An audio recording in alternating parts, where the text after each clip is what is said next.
بسم الله الرحمن الرحيم تبارك الذي بيده الملك وهو على كل شيء قدير الذي خلق الموت والحياة ليبلوكم أيكم أحسن عملا هو العزيز الغفور الذي خلق 7 سماوات طباقا ما ترى في خلق الرحمن من تفاوت فارجع البصر هل ترى من فطور ثم ارجع البصر كرتين ينقلب إليك البصر خاسئا وهو حسير ولقد زينا السماء الدنيا بمصابيح وجعلناها رجوما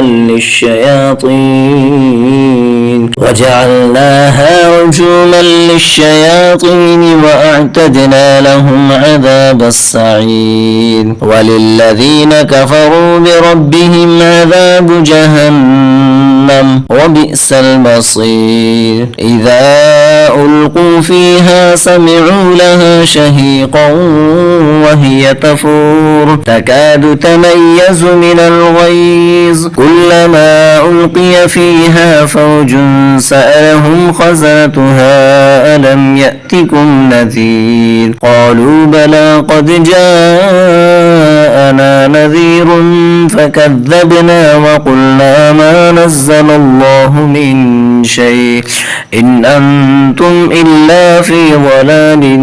كبير وقالوا لو كنا نسمع ونعقل ما كنا في أصحاب السعير فاعترفوا بذنبهم فسحقا لأصحاب السعير إن الذين يخشون ربهم بالغيب لهم مغفرة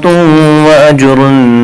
كبير وأسروا قولكم أو اجهروا به إنه عليم بذات الصدور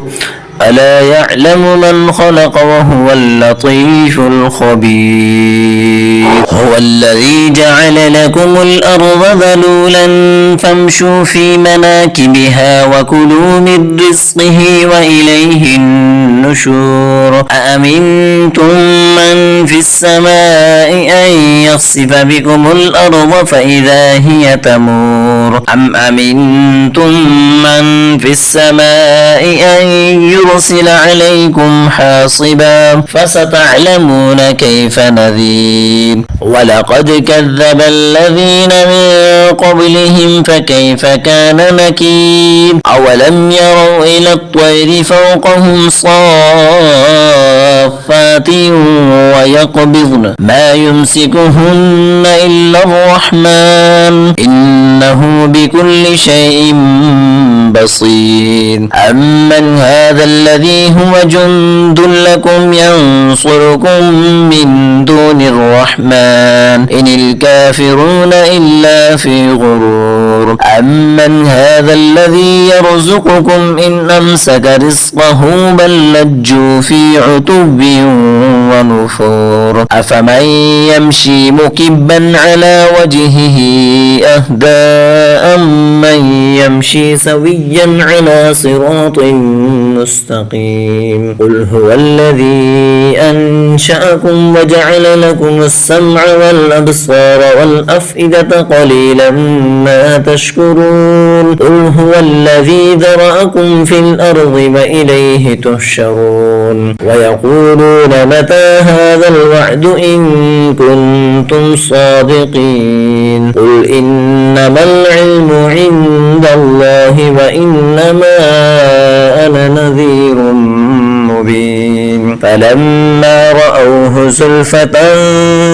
سيئت وجوه الذين كفروا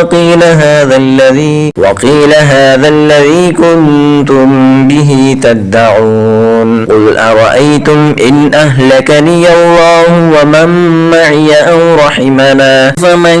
يجير الكافرين من عذاب أليم قل هو الرحمن آمنا به وعليه توكلنا توكلنا فستعلمون من هو في ضلال